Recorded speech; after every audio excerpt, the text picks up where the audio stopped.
Hello प्यारे दोस्तों। आज के इस वीडियो में हम क्लास 10th का प्रश्नावली 3.3 के क्वेश्चंस को सॉल्व करेंगे। तो देखिए क्वेश्चन नंबर 1 में हमसे क्या कहा गया है। निम्न समीकरणों के युग्म को विलोपन विधि तथा प्रतिस्थापन विधि से हल कीजिए, कौन सी विधि अधिक उपयुक्त है। तो इस क्वेश्चन नंबर 1 में हमें टोटल 4 पार्ट्स दिए गए हैं। जैसे फर्स्ट पार्ट में हमें ये समीकरण दिया हुआ है, तो हमें चारों पार्ट्स को विलोपन विधि से और प्रतिस्थापन विधि से हल करना है। तो चलिए अब हम सबसे पहले फर्स्ट पार्ट को करते हैं। तो इसमें एक ये समीकरण हमें दिया है और दूसरा ये समीकरण दिया है। तो इसको सबसे पहले हम विलोपन विधि से करेंगे, फिर उसके बाद प्रतिस्थापन विधि से करेंगे।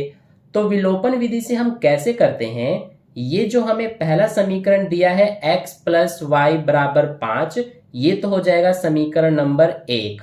और दूसरा ये जो दिया है 2x माइनस 3y बराबर 4, ये हो जाएगा समीकरण नंबर 2।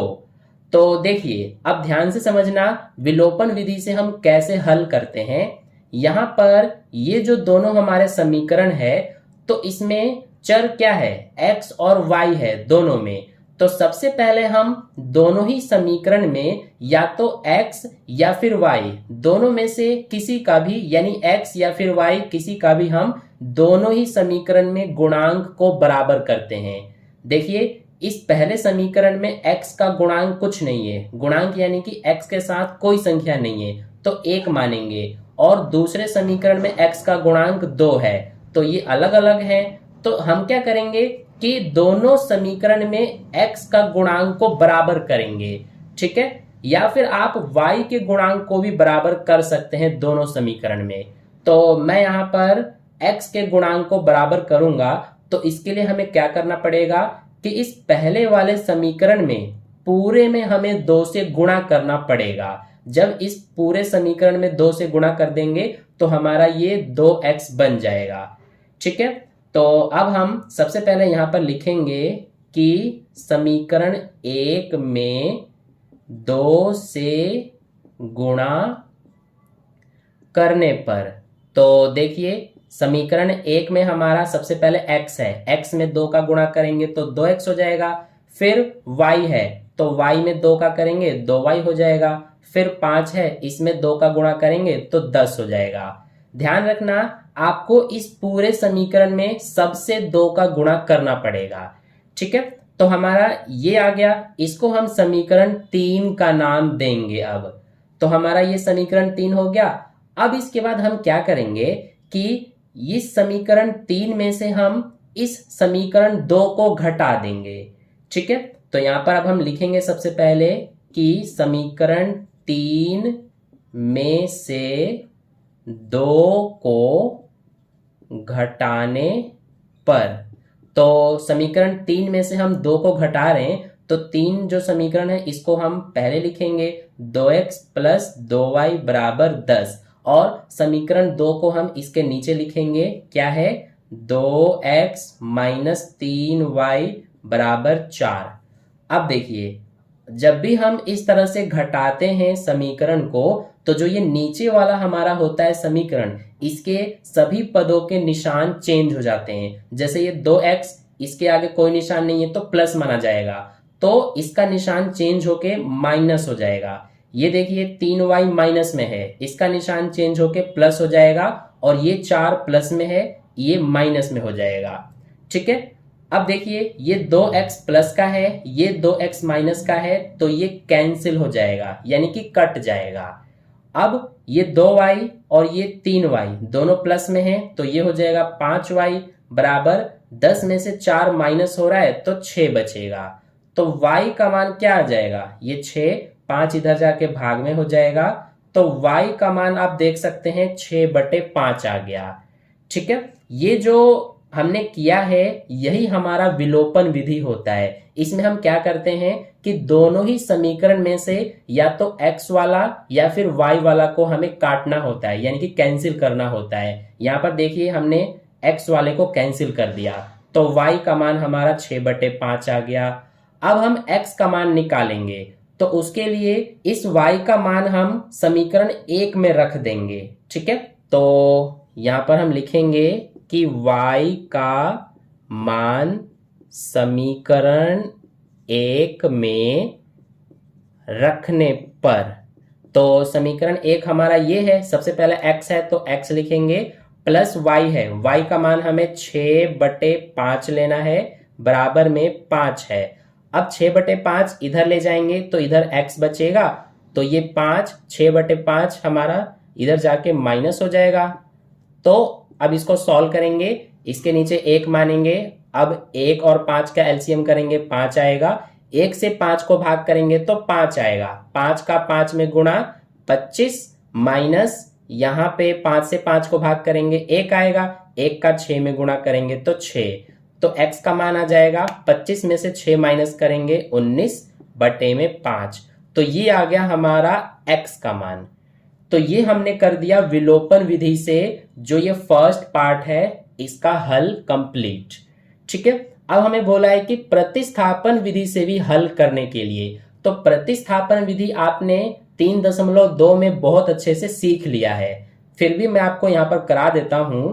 देखिए अब हम किस विधि से कर रहे हैं, प्रतिस्थापन विधि से। तो प्रतिस्थापन विधि से हम कैसे करते हैं, तो सबसे पहले हम क्या करते हैं प्रतिस्थापन विधि में कि जो हमारा समीकरण 1 होता है इसमें से हम x का मान निकालते हैं। तो यहां पर हम लिखेंगे कि समीकरण 1 से, आप समीकरण 2 से भी x का मान निकाल सकते हैं, ये आपको पता होगा। ठीक है, तो समीकरण 1 हमारा ये है, x, y को इधर ले जाएंगे तो ये 5, y इधर जाके माइनस का y हो जाएगा, तो ये आ जाएगा हमारा x का मान 5 माइनस y, इसको हम समीकरण 3 मानते हैं। अब इस x का मान हम समीकरण 2 में रखते हैं, तो इसीलिए यहां पर हम लिखेंगे कि x का मान समीकरण 2 में रखने पर, तो समीकरण 2 हमारा ये रहा, सबसे पहले 2 है फिर x है, x का मान हमें ये लेना है 5 माइनस y, फिर यहाँ -3y है बराबर में 4 है।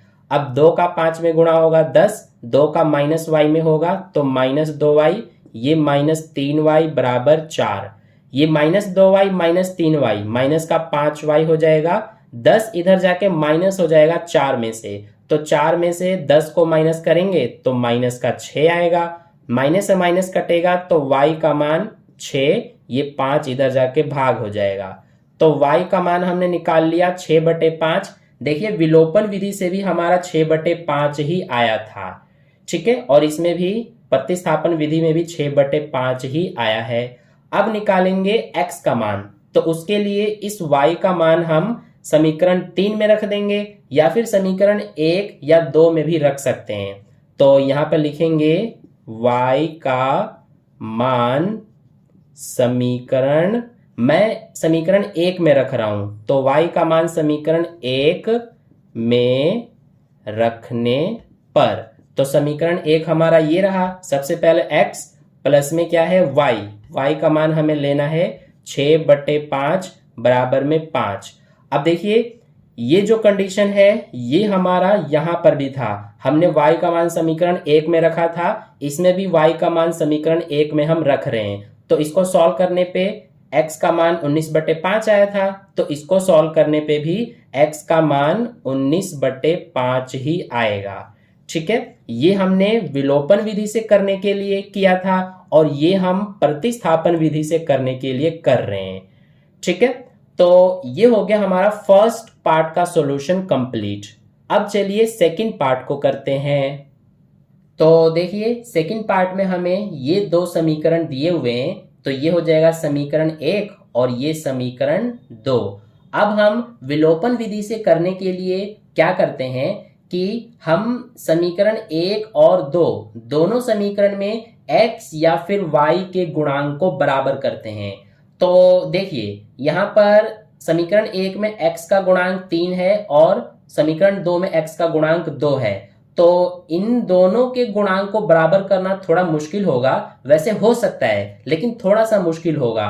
हम इसमें जो y के गुणांक हैं उनको बराबर कर देंगे, ये ज्यादा इजी हो जाएगा, क्योंकि ये 4y है, इसमें 2 का गुणा कर देंगे तो ये भी 4y बन जाएगा। यानी कि हमें समीकरण 2 में 2 से गुणा करना पड़ेगा, तभी हमारा ये 4y और ये भी 4y हो जाएगा। ठीक है, तो अब हम क्या करेंगे, सबसे पहले यहां लिखेंगे, हम समीकरण 2 में 2 से गुणा कर रहे हैं तो लिखेंगे समीकरण 2 में 2 से गुणा करने पर। तो देखिए समीकरण 2 में 2 से गुणा करेंगे तो सबसे पहले 2x में 2 का गुणा करेंगे तो 4x हो जाएगा, माइनस 2y में 2 का गुणा करेंगे तो माइनस 4y हो जाएगा, और 2 में 2 का गुणा करेंगे तो 4 हो जाएगा। तो ये बन गया समीकरण नंबर 3।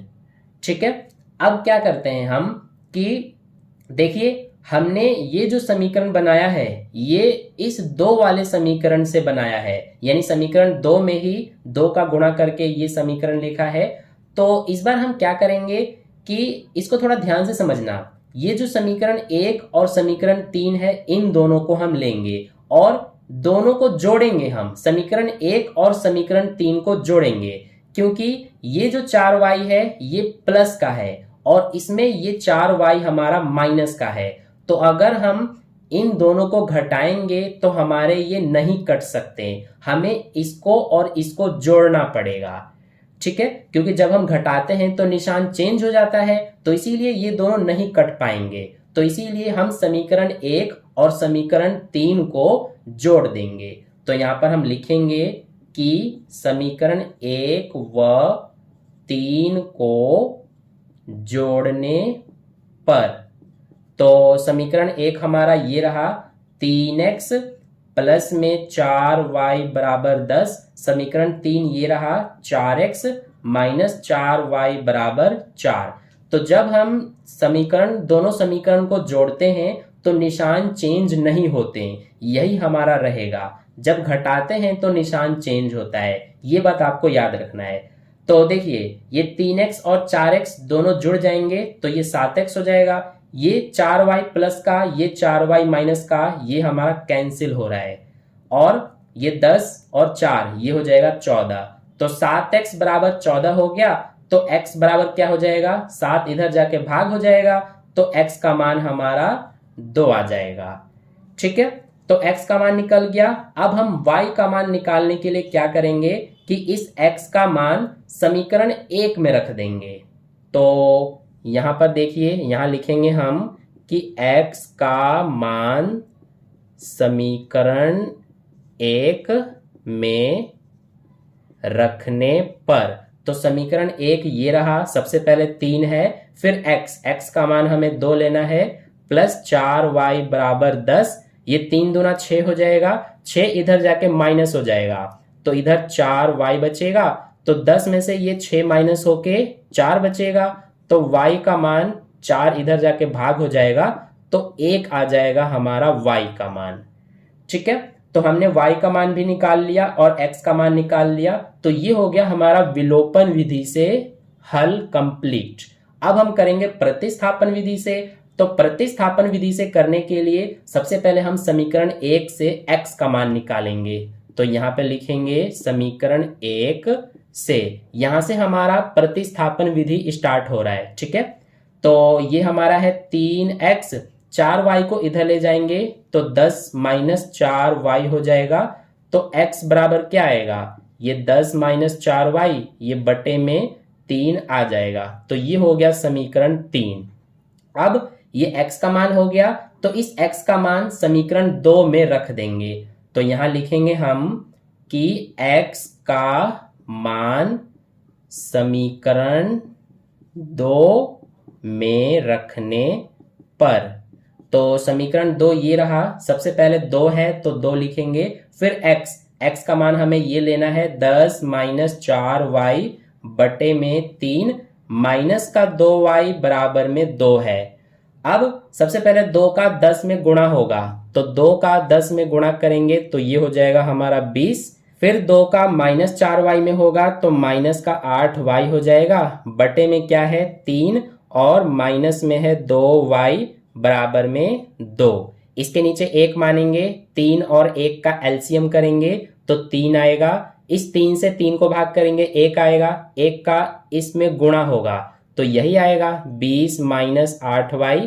ये माइनस 1 से 3 को भाग करेंगे तो 3 आएगा, 3 का 2y में गुणा 6y बराबर में 2। ये minus 8y minus 6y minus का 14y हो जाएगा। 3 इधर जाके गुणा हो जाएगा तो 3 दूना 6, 20 इधर जाके माइनस हो जाएगा इस तरह से। अब 6 में से 20 माइनस करेंगे तो माइनस का 14 आएगा, इधर भी माइनस 14y है, माइनस से माइनस कटेगा तो y बराबर 1 आ जाएगा, क्योंकि 14 इधर जाके भाग हो जाएगा इस वाले 14 में, तो 1 आ गया हमारा y का मान। अब x का मान निकालेंगे तो इसके लिए y का मान हम समीकरण 3 में मैं रख रहा हूं, तो यहां पे लिखेंगे y का मान समीकरण 3 में रखने पर।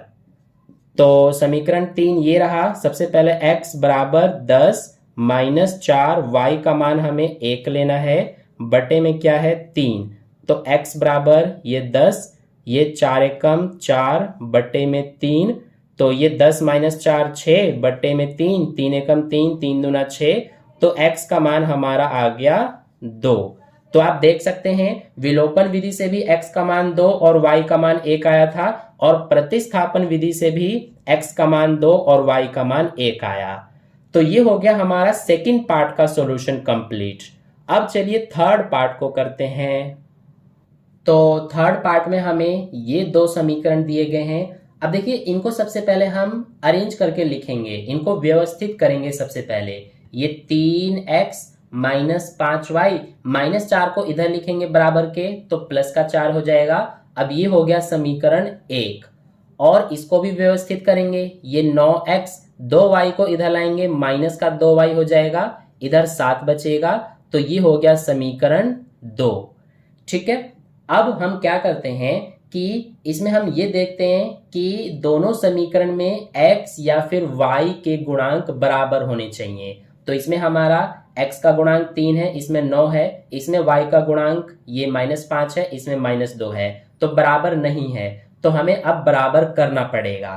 तो देखिए अगर हम इस पहले समीकरण में पूरे में 3 का गुणा कर देंगे, यानी इस पूरे समीकरण में अगर 3 का गुणा कर देंगे तो ये हमारा x का गुणांक 9 हो जाएगा, और इसमें भी x का गुणांक 9 है, तो हमारे ये बराबर हो जाएंगे। तो इसीलिए हम समीकरण 1 में 3 का गुणा करेंगे।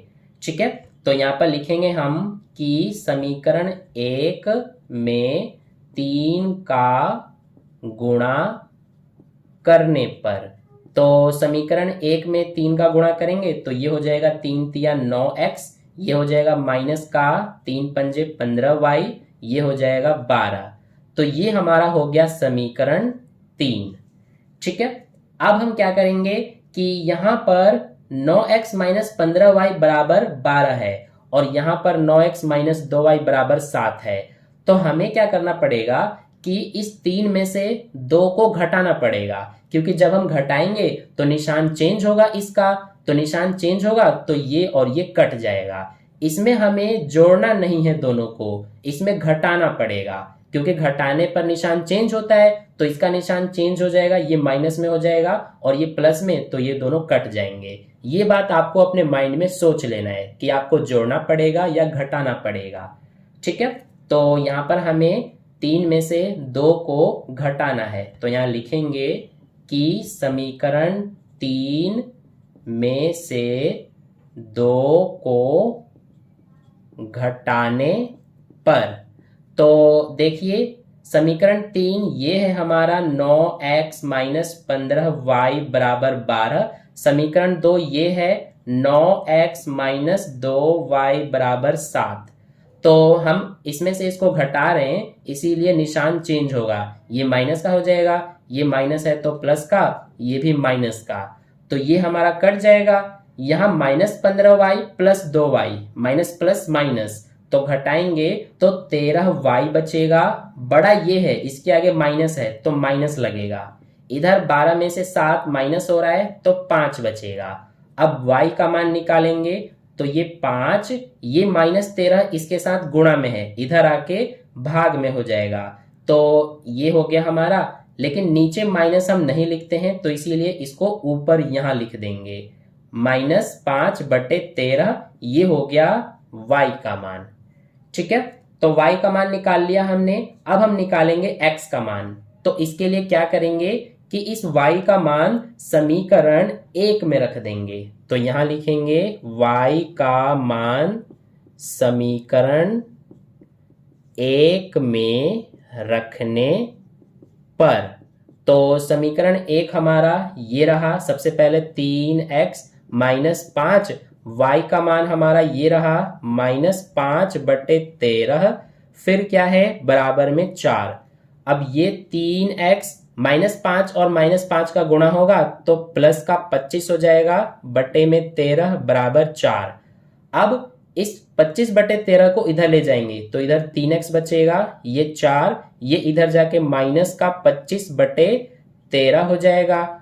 तो ये कितना आएगा, इसके नीचे 1 मानेंगे तो 13 और 1 का एलसीएम 13, 1 से 13 को भाग करेंगे तो 13 आएगा। 13 का 4 में गुणा, 13 चौक 52, माइनस इससे इसको भाग करेंगे 1 आएगा, 1 का 25 में गुणा करेंगे तो 25। तो 3x बराबर, इसमें से इसको घटाएंगे तो ये हमारा बचेगा 12 में से 5 7, 4 में से 2 2, यानी कि 27 बटे में क्या है। अब इस 3 को इधर ले जाएंगे तो इधर x बचेगा, ये 27/13 है, ये 3 इधर आके भाग में हो जाएगा, 3 एकम 3, 3 9 27। तो x का मान हमारा 9/13 आ गया। ठीक है, तो ये हो गया x का मान 9/13 और y का मान -5/13। तो ये हमने कर लिया विलोपन विधि से हल कंप्लीट। अब हम करेंगे प्रतिस्थापन विधि से। तो इसके लिए सबसे पहले हम समीकरण 1 से x का मान निकालेंगे। तो यहां लिखेंगे समीकरण 1 से, तो ये हो जाएगा 3x, -5 को इधर ले जाएंगे तो ये हो जाएगा प्लस का 5 और ये y भी है, तो ये हो गया। अब 3 को इधर ले जाएंगे तो इधर x बचेगा, ये 4 + 5y, 3 इधर आके भाग में हो जाएगा, तो ये हो गया समीकरण 3। अब ये x का मान है तो इसको हम इस समीकरण 2 में रख देंगे। तो इसीलिए यहां पर लिखेंगे x का मान समीकरण 2 में रखने पर। तो समीकरण 2 ये रहा। सबसे पहले 9 है तो 9 उतारेंगे, फिर x है, x का मान हमें ये लेना है 4 + 5y बटे में 3, फिर माइनस का 2y है बराबर में 7 है।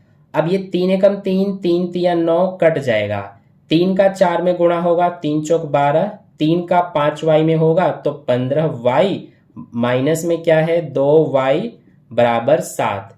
तो ये 15y में से 2y घट रहा है तो ये बचेगा 13y, ये 12 इधर जाके माइनस हो जाएगा 7 में से, तो ये बचेगा 7 में से 12 माइनस करेंगे -5 बचेगा। तो y का मान आ जाएगा ये -5, 13 इधर जाके भाग हो गया, तो ये आ गया हमारा y का मान। अब x का मान निकालेंगे। तो x का मान निकालने के लिए इस y का मान मैं समीकरण 1 में रख दूंगा। ठीक है, तो लिखेंगे y का मान समीकरण 1 में रखने पर। तो समीकरण 1 देखिए ये रहा, 3x - 5, फिर y का मान हमें -5/13 लेना है, बराबर में 4 है। अब देखिए ये जो कंडीशन है, ये कंडीशन हमारा यहां पर भी आया है। जब हम विलोपन विधि से हल कर रहे थे तब भी हमने y का मान समीकरण 1 में रखा था, यहां पर भी हम वही कर रहे हैं। तो इसका सॉल्यूशन x का मान 9/13 आया था, तो इसको करेंगे तो भी x का मान 9/13 ही आएगा। ठीक है, तो ये हो गया हमारा प्रतिस्थापन विधि से और ये विलोपन विधि से सॉल्यूशन कंप्लीट। अब चलिए लास्ट 4th पार्ट को करते हैं।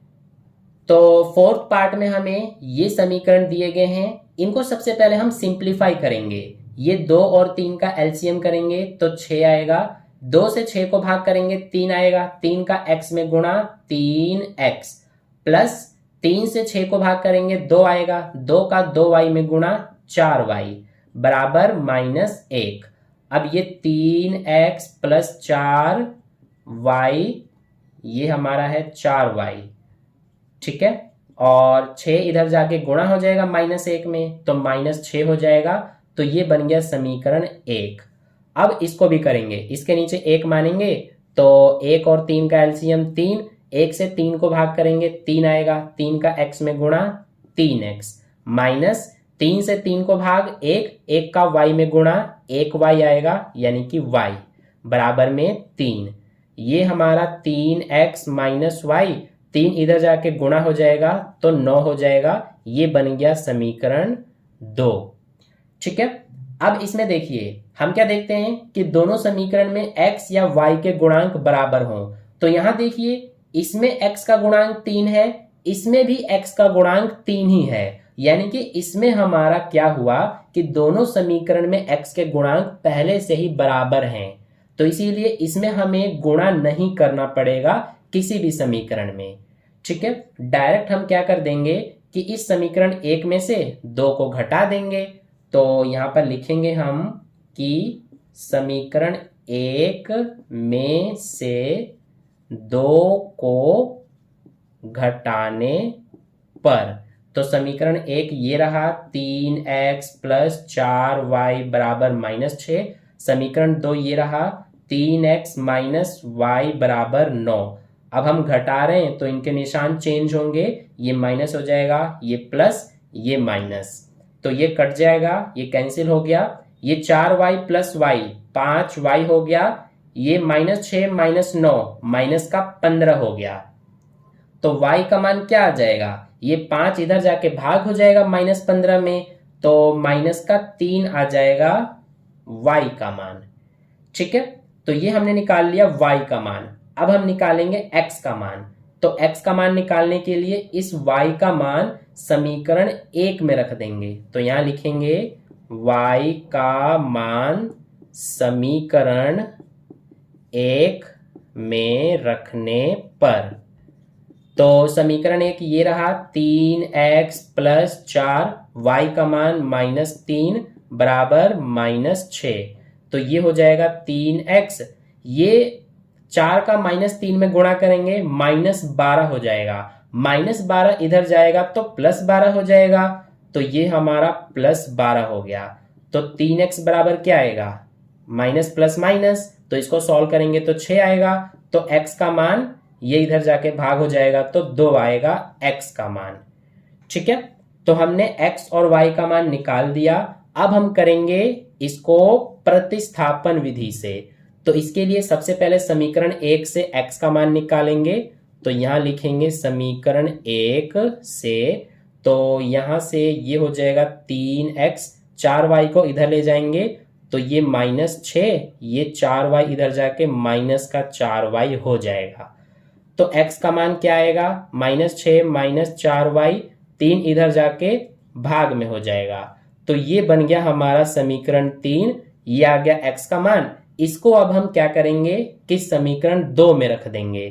तो यहां लिखेंगे कि x का मान समीकरण 2 में रखने पर, तो समीकरण 2 ये रहा 3, फिर x का मान ये लेना है -6 -4y बटे में 3, फिर क्या है माइनस का y बराबर 9।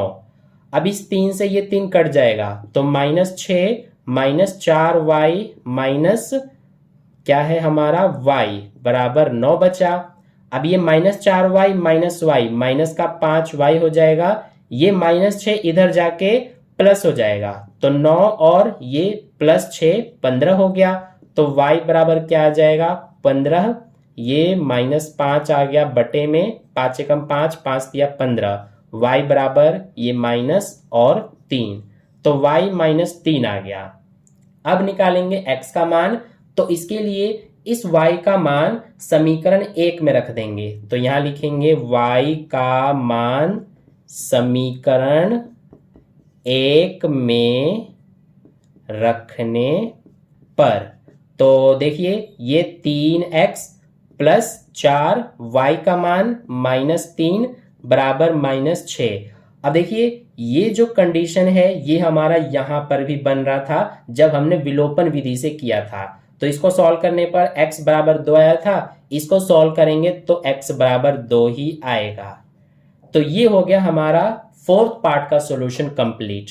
आई होप आपको सारे पार्ट्स अच्छे समझ में आ गए हैं। तो ये क्वेश्चन नंबर 1 का सॉल्यूशन कंप्लीट हुआ। देखिए इसमें यह भी पूछा गया था लास्ट में कि कौन सी विधि अधिक उपयुक्त है। तो चारों पार्ट्स को करने के बाद आपको समझ में आ गया होगा अच्छे से कि आपको कौन सी विधि अधिक उपयुक्त लगी।